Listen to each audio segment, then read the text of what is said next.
Друзья, ну а перед началом этого видеоролика я убедительно прошу вас поделиться им с друзьями и придать огласку этому случаю. Без общественного резонанса эта ситуация будет повторяться, и возможно она повторится с вами и с вашими близкими. Приятного просмотра. Народ, ну а всем привет, с вами Димон. Сегодня будет очень бомбящая тема. Дело в том, что в преддверии новогодних праздников имела место быть не очень хорошая ситуация, а именно развод, о котором я вам сейчас расскажу. Погнали!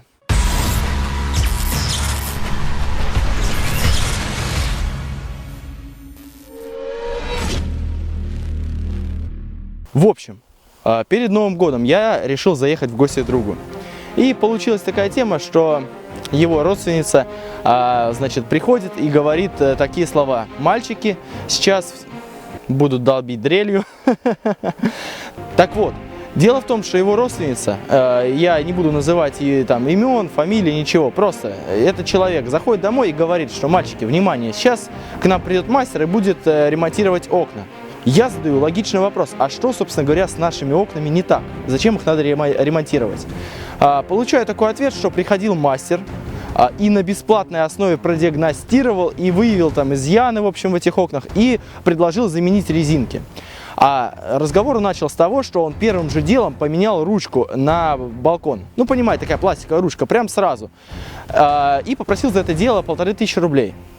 Так как никого из мужиков в доме не было, а была лишь одна хозяйка этого жилища. Она, соответственно, не до конца понимала, ну и как Герасим, собственно говоря, на все согласен. Но не об этом речь. Эти люди, эта компания, она не ограничилась этим, она пошла дальше.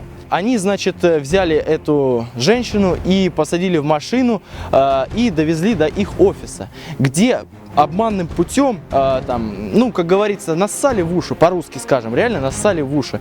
Сказали, что срочно надо поменять резинки, иначе там раздавит окна и придет им край. И, значит, подписали с ней кредитное соглашение, типа кредитный договор. Назвали ей это рассрочкой, типа вы нам ничего не платите сверх этой суммы. А сумма, внимание, 24 000 рублей.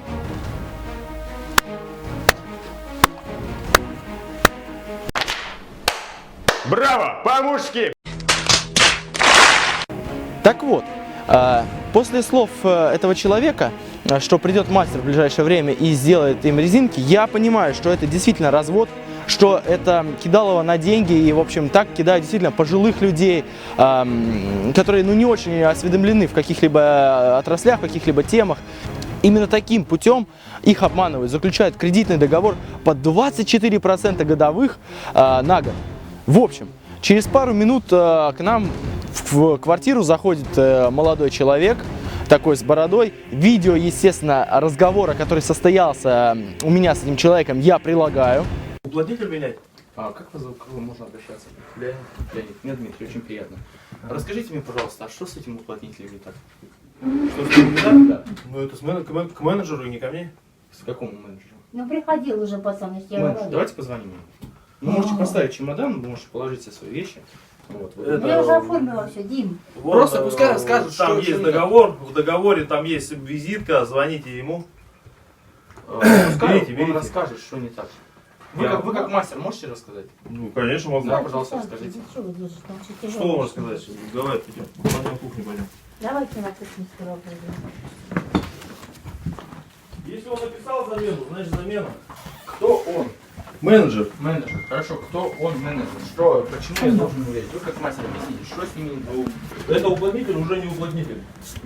Стоп, это сейчас человек, у вас техническое образование? Ну да. Можете, пожалуйста, какое-то удостоверение предъявить, что вы действительно мастер? Что вы действительно Я занимаетесь? удостоверение не ношу с Не собой. носите. У вас есть корочка образования? Специальное или что? Какой вуз вы там окончили? Или Ты что? хочешь сказать, я все свои Не корочки ты, а вы носить? для начала. А? Я с вами на вы. Не ты, а вы. Это для начала. Объясните мне, что с этим... Ты это, я не пойму, грамотно что ли или что? Я задаю вопрос. Не Я ты, а ответил, сейчас всё. Ты мне будешь тыкать, я тебе буду тыкать. Так ради бога, я не пойму, что, по возрасту что ли или что? Ты что мне за возраст расскажешь? Ты расскажи мне, что с резинками так. Куда ты идешь? Звоните менеджеру. Расскажи мне, что с резинками не так. Я говорю, с менеджеру Ты звоните. мне расскажи, что с резинками не так. С резинками? Да. Замена их? Что? Заменой? В плане чего не пойму? Я тебе даю 2 минуты отсюда уйти, не разводить этих людей. Понял? Кого разводить? Людей. Я развожу? Ты разводишь, ты пришел их менять. Уходи отсюда, я тебе говорю, 2 минуты. Как мы понимаем, этот человек не смог ровным счетом объяснить ничего. На все мои вопросы он отвечал, ну, был там замерщик, был там диагност, мое дело малое. Хорошо, я говорю, свяжитесь с диагностом, в общем, давайте решать этот вопрос как-то. На что я получаю ответ, типа, вам надо, вы связываетесь. Ну, я его, естественно, выгоняю из квартиры. Следующий момент. Через некоторое время звонок в домофон. Выйдите, ребята, мы с вами поговорим, типа. И он выдает такую фразу, что сейчас надо срочно посадить этого человека, маломобильного, подчеркиваю, маломобильного человека, посадить в машину и отвезти еще раз в компанию для непонятных действий. Непонятных и неясных мутных действий. Я, естественно, на это отвечаю отказом. Я говорю, договор заключал кто? На каком основании я обязан... Вы вообще кто являетесь? Я представитель. Я представитель. Представляете, ты сын и родственник Не или ты, как? а вы. Я говорю, сын, родственник или кто? Я представитель. Да не надо мне тыкать. Я законный представитель этого человека. Я вам не тыкаю. Я вам еще раз говорю, вам говорю, вы заключали договор? Я спрашиваю, Вы на каких заключали договор? законных основаниях маломобильный человек обязан явиться? Назовите мне тот пункт той статьи, на который вы ссылаетесь. Что еще статья? Назовите мне тот пункт, Я тебе вопрос задал, ты отправляйте президенту претензии. Есть вопросы? Я тебе еще раз повторяю, ты можешь ответить на На вопрос? какой вопрос? Надо Вопрос, приехать. кто заключал договор? Я представитель этого Я человека. еще раз повторяю. Я отвечаю Давай на покажи вам тогда на ваш документы, вопрос. что ты представляешь этого Не человека. ты, а вы, я еще раз Я еще раз повторяю, покажи тогда документы. Я Что ты туда, тебе умный, еще что ли? раз говорю. Законные основания, на которых маломобильный человек обязан явиться в это место. Какой маломобильный? Маломобильный человек. Помолчи, пожалуйста. Нет, ну инвалид, я ничего, я с этим Я не тебя это. спрашиваю. После этого мы внимательно изучаем все бумаги, которые подписал этот человек. Приходим, уже к выводу, который я вам озвучил, что это кредит, что там заключены некоторые договора, и мы понимаем, что мы в жопе. О чем я? Мы в дерьме! Мы в дерьме! Кстати, я уверен, что в этой ситуации не обошлось без Русфинансбанка. Потому что, как выяснилось позже, в этой компании Комфорт Сервис сидел сотрудник банка, который, прекрасно понимая, что человека обманывают, подписывал эти кредитные договора или договоры, без разницы. В общем, мы несемся в банк. Разговор, который состоялся в банке, я, естественно, для вас прикладываю. Наслаждайтесь. Расторгайте. Хорошо. Скажите, пожалуйста, мы можем в вашем отделении договор расторгнуть? Нет, только на торговой точке. Только на торговой точке. А почему у вас нельзя? Потому что там представитель должен подписать документы, поставить печать, что магазин у вас принимает возврат товара. А, то Товар есть- не торгует, вы от товара можете отказаться только в магазине. А банк уже будет в свою очередь делать непосредственно. Смотрите, а мы можем напрямую, торговой точкой. мы можем напрямую отказаться от кредитного договора в точке в отделе продаж, где нам было предоставлено. То есть Я вам про то же самое говорю. смотрите, я сомневаюсь в том, что магазин как бы теоретически будет принимать возврат какой-то. То есть там речь идет даже не столько о товаре, сколько об услуге. Вот, я сомневаюсь, что магазин будет отменять действие этой услуги. Вот. Она еще Вы разговариваете с магазином, банк в эти вопросы вообще не лезет. То есть, смотрите, решение банка зависит от решения магазина или от нашего? От вашего с магазином. Вы От решаете нашего с магазином. вопросы с магазином. Банк товарами не торгует. Банк выделяет вам денежные средства на покупку того или иного товара. Мгм. То есть, Мы если... перечислим в магазин ту сумму, которая заявлена в кредитном договоре. Только завтра это будет происходить, правильно? Может, сегодня, может, они через 5 минут будут перечислены. Я понял, скажите, если На данную секунду мы еще финансирование не проводили. Хорошо. Через секунду мы уже проведем. Хорошо, финансирование. скажите, пожалуйста, если магазин не дает добра своего на это действие, вы проведете финансирование? Основание, да, конечно. Вы договор подписали, Нет, я имею в виду, если мы- подписали, если мы- финансирование в любом случае проведем. Даже если мы проведем финансирование, и вы отказываетесь от товара, вы просто будете платить проценты до момента возврата магазином денежных средств за купленный товар. То есть это уже судебный порядок, я понимаю, да? Если... Ну, я понял, все, я понял вас. Вы имеете право отказаться от товара на законных основаниях, если вас что-то в товаре не устраивает.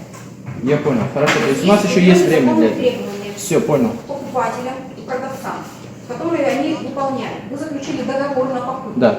И вы этот договор исполняете. Если кто-то из покупателей либо продавцов нарушает условия договора, либо не устраивает условия договора, Мгм. пожалуйста, решайте вопрос. Я понял. Такси. В общем, поговоря в банке на эту тему, то есть обсудив по мере возможности, получив очень неясные, размытые такие определения, что меня взбесило больше всего, это одно единственное отделение Русфинансбанка в городе Белгороде. Как бы центральное. Остальные это мелкие точки торговые, в которых уже, собственно говоря, заключают эти договора, как я понял. Во-первых, в этом отделении не нашлось администратора, не нашлось лица, с которым я мог бы конкретно обсудить эти моменты, которые меня не устраивают, которые я хотел бы решить, задать все вопросы. Я получаю от работника Русфинансбанка такой ответ. Я разговариваю только с клиентами, а вы не являетесь клиентом, поэтому, говорит, я с вами разговаривать не буду. Так как я в тот момент понимаю, что деньги на расчетный счет в течение 3 часов поступить физически не могут, у нас остается мизерный шанс, которым мы хотели в тот момент воспользоваться. В общем, по совету моей хорошей знакомой, прям привет тебе, я думаю, ты меня сейчас смотришь, от души спасибо, Магарыч причитается. Мы бегом летим, значит, в эту компанию, которая обманывает людей, и пытаемся расторгнуть эти договоренности. Я упущу тот момент, что из всех служб такси города в тот момент ни одно не смогло подъехать, и пришлось прям попутку ловить, в общем, мчаться туда. Упускаю. Мы доезжаем до этого места, и там происходит самое интересное. Я подхожу, значит, к девушке за красивой стойкой такой, ресепшн, и я спрашиваю: девушка, вот у нас ситуация такая. Как выясняется позднее, эта девушка и есть тот самый сотрудник банка, который под прикрытием этой компании подписывает вот эти вот писульки, вот эти вот договора, разводит людей. Она говорит: сейчас придет замерщик, и который у вас это все дело, с которым вы подписывали договора, и с ним будете разговаривать. Буду кратким. Когда подошел этот человек, он выдал такую тему: вы нам должны заплатить неустойку за порезанные резинки для вас. То есть, объяснюсь, резинки вообще, по идее, ну вы знаете, на пластиковых окнах они черные такие, тоненькие. Когда заходил этот мастер, я увидел у него большие, толстые такие серые резинки, которые, ну вообще, они, то есть, не будут держать ровным счетом ничего. И у него был огромный моток этих резинок. Там же уже в офисе мне выдают такую информацию, что специально для нас эти резинки уже разрезаны. И по накладным, внимание, по накладным, эти резинки составляют 15 тысяч рублей. Не считая замера и выезда мастера, который якобы изначально был бесплатным. Я начинаю пугать их прокуратурой, Путиным, да кем угодно, хоть Христом самим, лишь бы нам как-то решить этот вопрос. В общем, они находят определенный пункт в договоре, касаемо которого мы должны заплатить им там 7 с лишним тысяч рублей, то есть порядка там 30 с чем-то процентов. В общем, нас это не устраивает категорически, так как сделка, которая совершена, когда человек был введен в заблуждение, она считается ничтожной. И я прекрасно знаю, что правда, она за нами, и мы идем доказывать эту правду. В общем, спустя некоторое время они выдают такую тему, что, ладно, как бы мы упускаем эти 30%, вы нам должны 3201 рубль, якобы процент, который наша компания платит банку за этот кредит, то есть как бы они дают его нам. Чего? В общем, бред полнейший. Я так понимаю, что есть расчетный счет, который у этой компании оформлен, то есть на этот банк заведен. И именно за этот расчетный счет они им платят, то есть. И ясно, что за те 3 недолгих часа договора, который и так не был подтвержден, не было произведено финансирование, не могли накапать такие проценты. Сильное заявление. Проверять я его, конечно, не буду. Но мы соглашаемся, потому что порядка 3,5 часов времени я убил на аргументированное доказательство нашей правоты. В общем, мы пишем расписку, то что в случае, когда банк отказывает нам в кредите, мы обязуемся выплатить им такую-то сумму. Вот. Да, отлично, но при получении письменного, как это называется, письменного, справки этой от банка, что мы ему ничего не должны, мы не являемся клиентом этого банка. В общем, на выходе, на следующий день мы идем в банк. Там у нас не хотят принимать никакие заявления, чтобы нам выдали эту справку. И всячески от нас отмахиваются. Но мы-то знаем, что эта справка нам нужна. Так вот, мы очень резко идем в банк, в Русфинансбанк. Там я задаю вопрос, являемся ли мы клиентом этого банка и в целом должны ли мы им что-то. На что они отвечают, что они нас как бы знать не знают, но никакую бумажку, то есть на бумаге подтверждения этих слов, они нам не хотят давать, так как у них не принято, видите ли, людям с улицы давать какие-то бумаги. В целом, я конкретно делаю претензию Русфинансбанку и могу ответственно заявить, что без его помощи в этом обмане не обошлось. Так как якобы компания работает только с Русфинансбанком, типа на их расчетный счет по-другому деньги никак нельзя закинуть. Но обман, нелогично, нелогично. Второй момент. Русфинансбанк, он всячески прикрывал эту компанию такими объяснениями размытыми, понимаете, неясными, нечеткими. Я задаю четкий конкретный вопрос.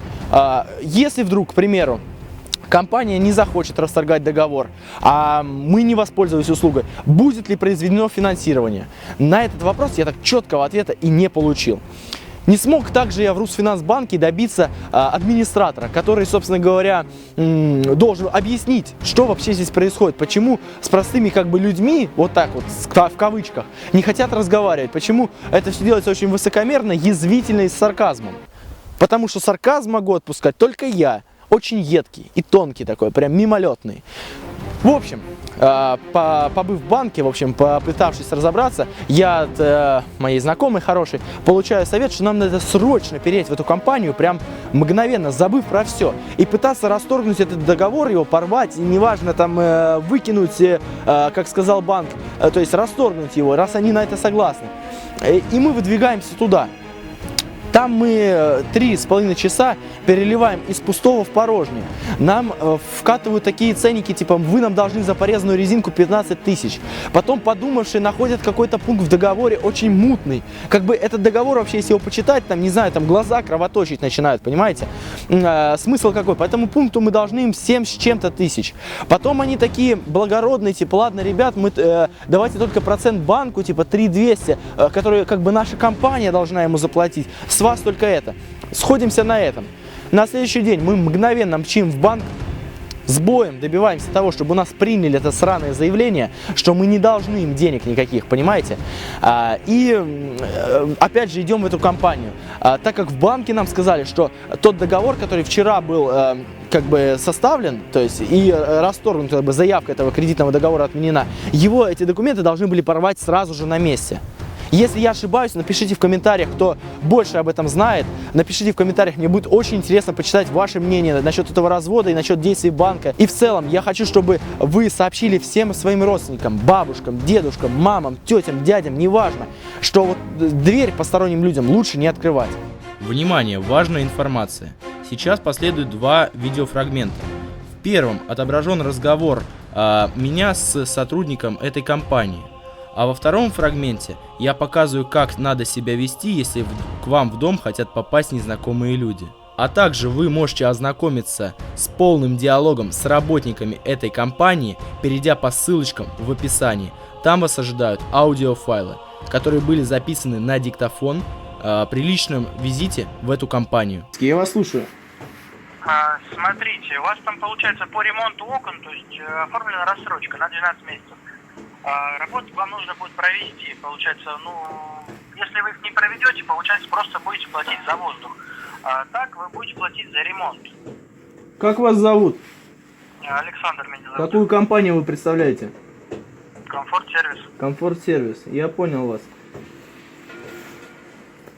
У вас есть еще какая-то информация для меня? Да, смотрите, мне монтажник сказал, что там со скандалом его выгнали, получается, из дома, правильно? Нет, его выгнали корректно. Корректно, да? Смотрите, ладно, этот вопрос мы оставим. Вам когда удобно принять, то есть монтажника, чтобы эти работы провести? У вас просто, я же говорю, то есть, если вы их не проведете, как бы, даже если вы их не проведете, в любом случае вам придется эту рассрочку выплачивать, она беспроцентная. Вот, если вы сейчас, ну, как бы, откажетесь от материала, да, то есть монтажник может вам просто материал привезти, делайте с ним что хотите. Можете, пожалуйста, предоставить мне прейскурант на стоимость ваших работ, оказанных, которые вы хотите оказать, точнее, вот, чтобы я мог с ней ознакомиться. Что еще раз повторите? Прейскурант, я прошу у вас, чтобы я ознакомился с прайсом. Прайс-лист? Так точно, прайс-лист и смета составленных работ, которые планируется выполнить. Смотрите, смета у вас есть в бумагах. У Елены Вячеславовны есть бумага, в которой прописаны, то есть пункты по работам, то есть чтобы выполняться, цена за единицу, то есть материал там за метр, то есть или, допустим, за какую-то единицу, там, допустим, подпятник или за пенкоклива. То есть там в смете это все прописано. То есть можете сейчас взять и посмотреть, там все это написано. Понятно. В дальнейшее, в ближайшее, точнее, время мы примем решение, рассмотрим этот вопрос, и я с вами свяжусь. Смотрите, долго не затягивайте, потому что в любом случае, то есть вам просрочку платить придется, а первый платеж у вас будет везде. Я вас услышал, я вас услышал. Если даже, говорю, вы работы не проведете, вам все равно придется эту рассрочку выплачивать. А так вы получите, то есть, качественный ремонт. Я понял вас, я услышал. В ближайшее время будет принято решение, и я с вами свяжусь. Я вас не знаю, если вы сейчас не уйдете, я вызову полицию. Я еще раз повторяю, если вы сейчас не уйдете, я вызову полицию. Я повторяю 3-й раз, если вы сейчас не уходите, я вызываю полицию. Что говорить, Наташа? Катя?